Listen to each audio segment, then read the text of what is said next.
Hey guys, it's Brooke, and today I'm going to be doing my book review on Heart of Betrayal by Mary E. Pearson. Now this is the second installment in her Remnant Chronicles series, following the first book, which was The Kiss of Deception. Now for you who haven't started this series, I'm just going to go into a brief synopsis of what The Kiss of Deception was about, followed by my review on The Heart of Betrayal.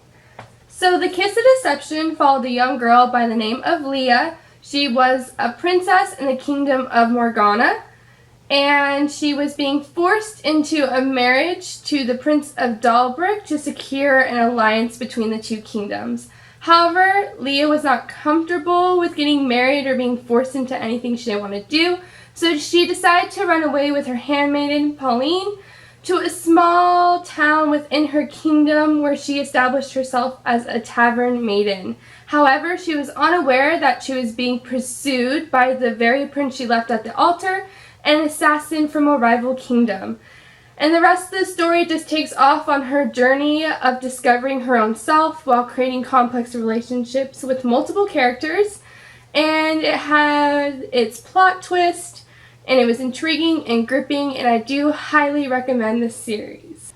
Now I'm going to go into my review on The Heart of Betrayal. So if you haven't started the series, this is where I suggest you leave.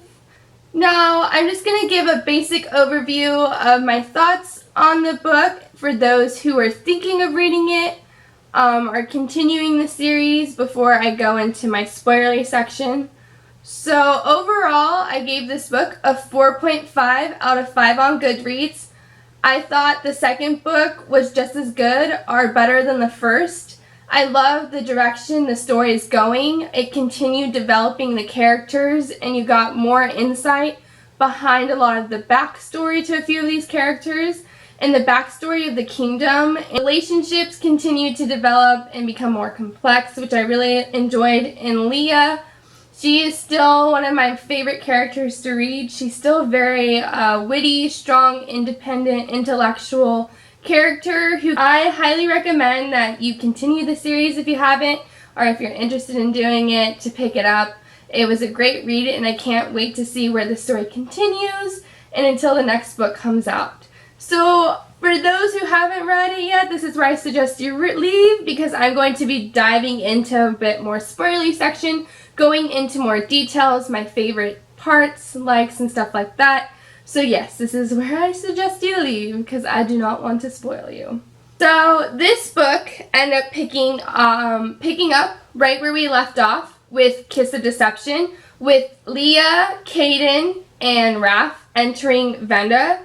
And so it was really interesting to finally see another part of the kingdom that we haven't seen before. And we definitely had perceptions of what Venda was going to be like from Leah's perspective, because it really had this perception of being like this buried, deserted land that didn't really have a very supportive society, who were kind of on the grips, struggling to get by. And so it was really interesting with Leah's first perception into Venda, where she met the Comazir, and then going on how it was slowly weaving throughout the stories that her perceptions slowly changed, and as you read the story, your perceptions of what Venda changed as well. So I really liked that aspect. I liked how Leah had this inner conflict the entire time in the story, where she slowly started to build relationships with the people who were from Venda, that her perception started changing. She started wearing the clothes. It was like she was almost accumulating to the culture, and she actually found herself liking it to an extent.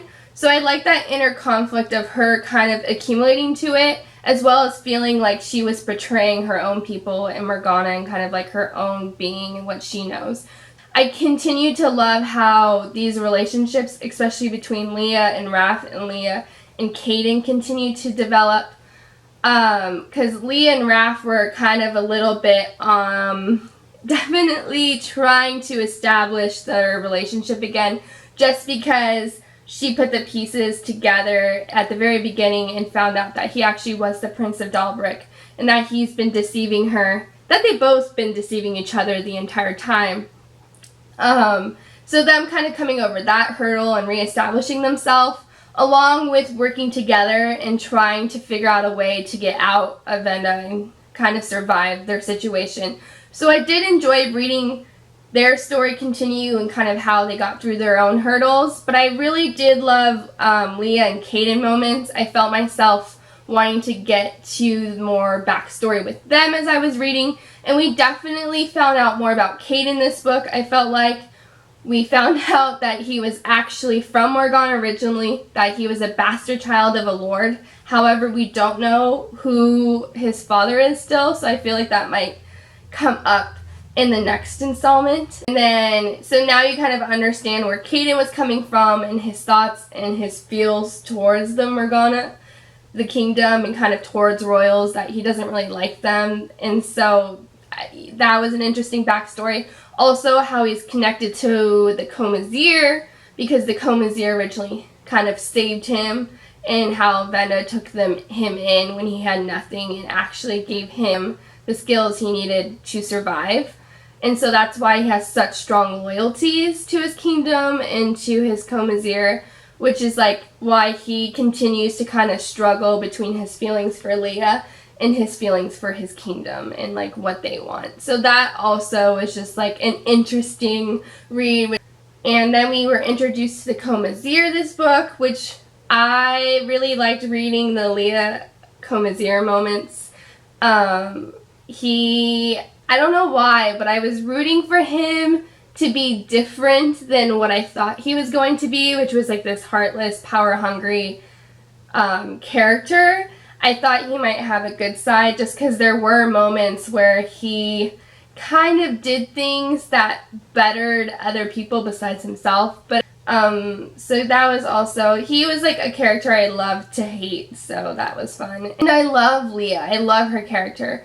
I love how, like, she's ultimately a prisoner in a land that she's unfamiliar with, and she tries little moments to gain what little power she can and own it. Like, her ability to kind of one-up someone, it was just, those parts were always so intriguing to read. The political intrigue, like the deception and the betrayal and the manipulation, is what makes this whole story like gripping and compelling and intriguing and wanting you to continue to read. And so I'm really interested to see where the journey continues to go, because you get to the end of this book and just so much goes down within the last pages, and everything didn't really go as planned, and everything is kind of like a chaotic mess. I don't know where this story is going, because first of all, we have no idea what's happening with Caden's character, because you don't see him or hear about it in the last episode, like in the last few pages. You just know he was holding back the lines and keeping people from getting to Leah and Raph as they made their escape. And then you have the moment where, I believe I pronounce his name Grits. He takes Leah after she stabs the Comazir, holds up her hand in front of the people and says she's the new Comazir. And then all, like, everything ensues at that moment where people are just coming after them and you don't know who's on what side. But then now you're at this point where, does Vena have a Comazir now? Like, who's going to become it? Like, you don't know what's going to be left with the people. And then you have Raph and Leah escaping, and Leah gets shot in the leg, and you're like, okay, but then she gets shot in the back, and she falls into the river, and Raph dives after her, and all the men continue along down the raging rapids, and I was just like, okay. And then and then you go to Raph's perspective, and he's like walking along the shore, and he doesn't know where Leah is, and then he sees her face down, and I'm like, she's not going to be dead, because she's like the main character in this story. But she's on her deathbed, basically. Like, she has 2 arrows in her, she's bleeding out, and now these 2 are kind of in the middle of nowhere with no food and no water. And Leah doesn't even really have a kingdom to go back to, because Morgana got news that she was supposed to be married, and so now they think that she's a traitor. So it's just kind of like, I don't feel like I know entirely where this story is going.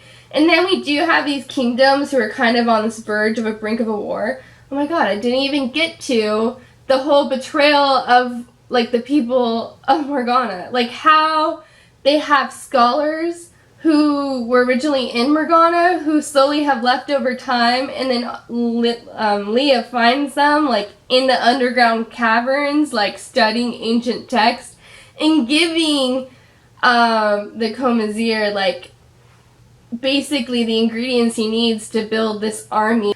And so, yeah, so these scholars who are originally from, like, Morgana are, in essence, helping the enemy, but they're doing it because there is someone in Morgana who sent them there in the first place. So that was, like, also another betrayal that ensued. But basically, they're aiding and building an army. So I feel like there is this war that's on the brink between these kingdoms. So that is also, like, where is that going to go, and how is that going to become something that, you know, happens in the next series.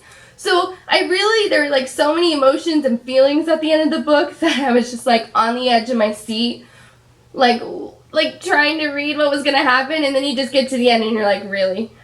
Mary, you do this every time. You just leave us in this big climactic point, or, like, in a situation where you're just like, I need more. I want more. So I can't wait until the third book comes out to see where the journey's, like, going to go, how these character relationships are going to continue to develop, kind of just in general where these characters are going to end up and who survives and whatnot. So yes, I do highly recommend this book. I really did enjoy it.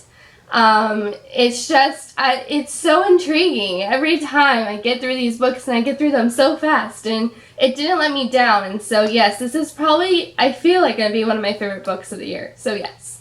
So, if you guys want to leave comments down below just on your thoughts and feels, what you liked about the book, if you didn't like the book, let me know. And if you guys like the video, please subscribe. But thanks.